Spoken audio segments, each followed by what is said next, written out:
Siasat licik Ginanjar, iming-imingi bocah SD Rp700.000 lalu ajak ke toilet.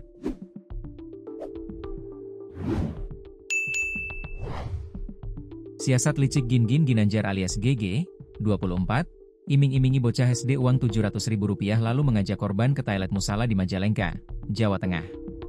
Saat perilaku Ginanjar mulai menunjukkan penyimpangan, bocah kelas 5 SD berinisial MRS, 11, itu, mencoba menolak dan berontak. Namun rupanya, penolakan dan berontaknya bocah SD tersebut membuat Ginanjar murka hingga akhirnya menghabisi nyawa MRS di toilet musala. Dikutip Tribun Lampung.co.id dari tribunjabar.id, ternyata GG sengaja berkeliling mencari target atau hunting anak di bawah umur tak lama setelah pulang kerja. Hal tersebut disampaikannya di hadapan penyidik. GG mengakui, ia memang berangkat dari Kecamatan Maja menuju Argapura dengan niat mencari anak laki-laki. Niat busuk itu terwujud saat ia menemukan korban MRS yang sedang bermain di sekitar kantor desa. Berdasarkan keterangan yang disampaikan Kepala Desa Sadasari, Abdul Miskat, yang juga kerabat korban, pelaku dan korban sempat menjalin komunikasi 3 hari sebelum kejadian. Saat itu, pelaku menjanjikan iming-iming uang Rp700.000 kepada korban. Pada hari kejadian, Sabtu, 18 Oktober 2025, pelaku kembali mendekati MRS dan membujuknya ke area musala.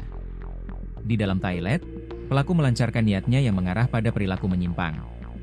Kapolres Majalengka AKBP Willy Andrian menjelaskan, korban sempat menolak dan berontak, yang kemudian memicu kemarahan pelaku.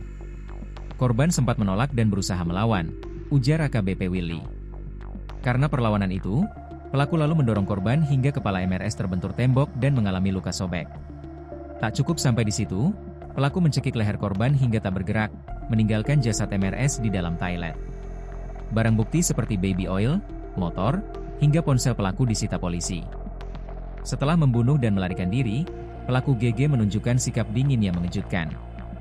Ia tertangkap tangan sempat muncul di media sosial Facebook dan ikut berkomentar pada unggahan warganet yang membahas dugaan pelaku pembunuhan tersebut. Menggunakan akunnya, ia seolah-olah menebak bahwa pelaku kemungkinan besar adalah orang yang sudah dikenal korban, padahal ia adalah pelakunya sendiri.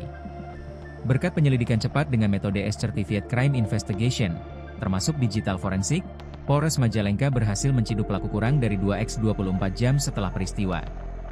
Kini, Gin Ginanjar dijerat dengan pasal 338 KUHP tentang pembunuhan dan UU Perlindungan Anak, dengan ancaman hukuman maksimal penjara seumur hidup.